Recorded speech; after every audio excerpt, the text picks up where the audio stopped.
We will start with tab 2 with Senator Hayes. Thank you, Mr. Chairman. My amendment is timely filed, and it's not very long. Senate Bill 154 is essentially the same bill that we adopted last year in this committee. It failed to get the rest of the way through the process, but getting our children safely to and from school is actually a higher priority even than education, I think. Safety comes first. Education is very close second.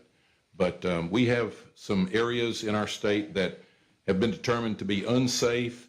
There seems to be a need for encouragement of the various entities, whether it be county government or school boards or Department of Transportation or whomever, to make sure that we do have proper safe conditions for the children to walk, and that's what this bill does. And that's essentially it. Would you like me to explain the amendment also? Senator Deere has a courtesy amendment. You're recognized to explain amendment barcode 412616. Thank you, and thank you, Senator Deere, for the courtesy introduction. The original language provided for a hearing under Chapter 120, and this amendment just moves it to a hearing under Chapter 86 of the Florida statutes. Questions on the amendment? Questions on the amendment? Senator Clemens, you have a question on the amendment?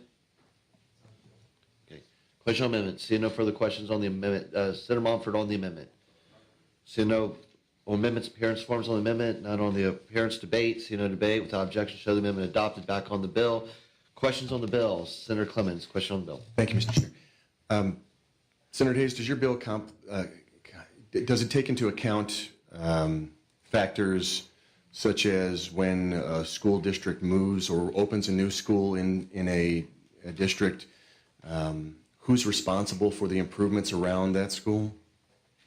Does it contemplate that at all? Not specifically. Excuse me, Mr. Chairman. You want to go through? Okay. The bill basically encourages the different entities to get together and work out a solution. Is what it does. I think in the ideal world, there would be a prohibition of citing a school where there isn't adequate safe walking conditions, but we haven't gotten there yet. Follow, Mr. Chair. I apologize, but I'll give you an example. If a school is located right on the other side of a highway, and now kids have to cross over I-95 in order to be able to get there, is that then the responsibility of the municipality to make sure that happens, or the school district? Something like that is certainly a citing issue, but if the school is there and you do have, the bill specifically designates highways that are multi-lane or speed limit restrictions and that sort of thing. But for an interstate, I'm sure there would be a pedestrian bridge across it. Thank you. Further questions from the committee. Senator Montford. Thank you, Mr. Chair, and thank you, Senator, for this bill. Unfortunately, we have, I think, in Florida, too many cases where young people, especially elementary children, walk in these kind of conditions. Tell me about the funding. I mean, I know you've had a lot of discussion about that. Will there be any specific requirements, or will this be left up to local government to make that determination? Yes, it should be left up to the local entities to settle things out. Okay. Thank you, Mr. Chairman. Further questions? Further questions? Seeing no questions, public testimony. George Lindsay.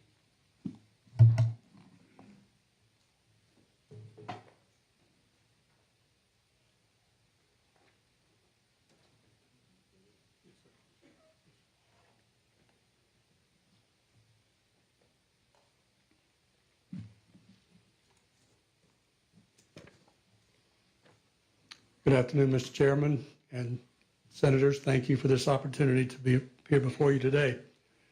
My name is George Lindsay. I'm the chairman of the Polk County Board of County Commissioners, and I'm also chairman of the Polk County Transportation Planning Organization. On behalf of the Board of County Commissioners and my colleagues, we want to thank you for your public service, your sacrifice, and your family's sacrifice. At least as county commissioners, we go home every night and get to see our families, something that many of you don't get to do this time of year. Today, we'd like to share some thoughts and observations and concerns regarding Senate Bill 154. We commend the Senator for bringing this important issue forward. It does need attention, and I'd like to share with you the unique situation we have in Polk County. We address similar situations. On the outset, our Board of County Commissioners and our staff share your concern for pedestrian safety, especially for our children's safety. We certainly have had our share of problems and issues in Polk County. In 2013 alone, there were 110 crashes resulting in 13 pedestrian fatalities. I don't know how many of those were school children, but one would be too many. About half of those incidents occurred on county roads. At a recent transportation planning meeting, FDOT District 1 Secretary Billy Hadaway, who is heading up an FDOT statewide task force on pedestrian and bicycle safety, pointed out that we can build sidewalks and bike paths and guardrails all that money can buy, but unless we eliminate the absence of safety and awareness among the personal responsibility and of our children and our pedestrians, we're going to continue to have incidents. We've also, on a local level, participated with our Polk government television to produce, with Secretary Hadaway and Sheriff Judd, promotional videos on public safety awareness campaigns. Long before my time on the Polk County Board of County Commissioners, we had established a Sidewalk Advisory Committee. Our Sidewalk Advisory Committee was made up of county staff, TPO staff, municipal staff, and school board staff. If the project happened to be in proximity to Lakeland, we included the Lakeland personnel. If it was in proximity to Winter Haven, we included them. Recently, our board chose to reduce the number of people on the staff serving on this committee by 5 and added 5 citizen members to this board. We realized that including citizens in this process would make it more transparent. It would get buy-in to the final conclusion and allow for citizen participation to understand the overwhelming demand for service and the limited resources to provide services.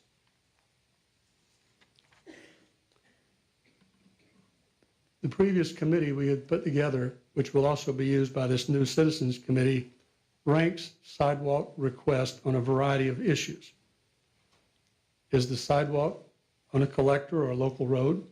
I have copies of this available for any of the staff members or committee members later. What is the pedestrian accident history in this location? Does the section link this sidewalk with other sidewalks and also in proximity to middle schools or elementary schools? Each of these elements have a different weighting factor in order to determine the final score. Very important question, do we have the existing right-of-way or easement to facilitate this improvement? We've made it a public policy. We do not buy rights-of-way. Once that is known, then rights-of-way will consume all the limited resources we have and we'll wind up with very little to actually make the improvements. Other factors include impacts on wetlands and utility conflicts. We have approximately $1 million in our transportation budget for sidewalks each year. Some years a little more. We also have a great relationship with our school board, and they've agreed to participate to the tune of $250,000 a year when the project is in proximity to a school. So what are our problems with Senate Bill 154? Well, generally, it's limited to a home rule issue that we think we can solve the problem closer at home, and we customize the people affected, identify the resource, and identify the specific project. Tangentially, we also, out of necessity, have an understanding the law of unintended consequences, that a well-intentioned action on one end could very well produce an unintended action on the other end. This bill does create a specific protocol that is in conflict with the system we've adopted locally. And it certainly mandates a cooperation between the players, but in this case, the players are a little different than what we've adopted. Now, we use data from law enforcement, but law enforcement does not sit on our committee. Mandates of the school system and the municipality or the county come to some conclusion, but the process to resolve disputes when there is a loggerhead or lack of resolution, that poses problems and questions. I'm not an attorney. I don't know the nuances of 120 versus Chapter 86 or 84 or whatever it was, but the staff review of the bill providing for and allowing for declaratory judgment creates an adversarial relationship that causes both entities, the school board and the municipality or the county, to use legal resources to find some resolution. Anytime we spend dollars suing each other or fighting each other for one reason or another, those are dollars that are not going to project specific on the ground. Mr. Lindsay, if we have a kind of a hefty agenda, if we can get you to Yes, sir. to a conclusion. Well, we simply would suggest and ask for your consideration as you deliberate this important issue to allow for municipalities or counties to opt out of this system if we have a viable, credible, fundable, participatory process. And I suggest that Polk County does, and we would like to continue to be part of the process and ask for your consideration in that opt-out provision. Thank you. Thank you. Thank you, sir. Thank you. Laura Yeomans?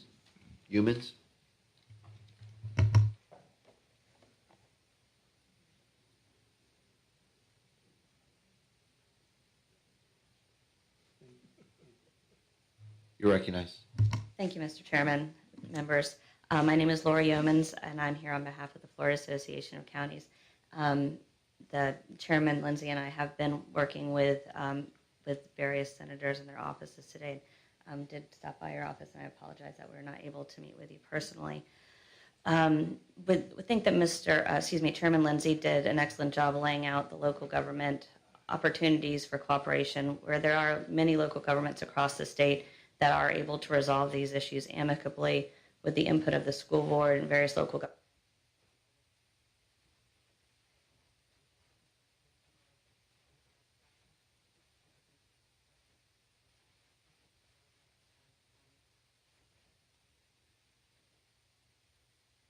You've heard that old phrase, where the rubber meets the road.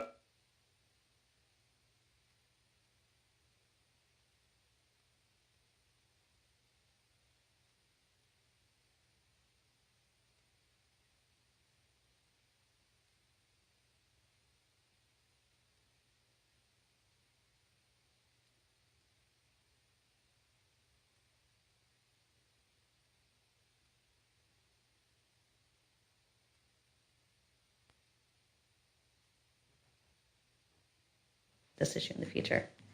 Thank you. Thank you very much. Brian Pitts?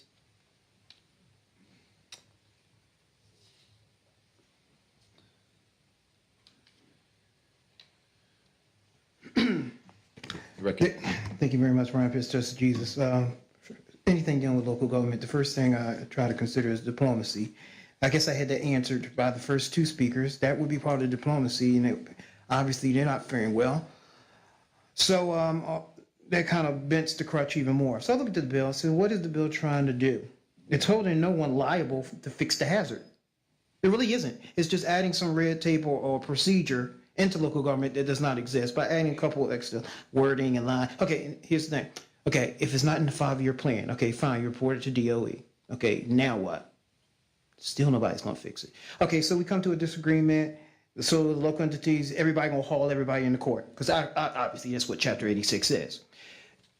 It's more friendly to go to administrative law judge, but fine, you want to throw them in court. So the court got enough stuff to do.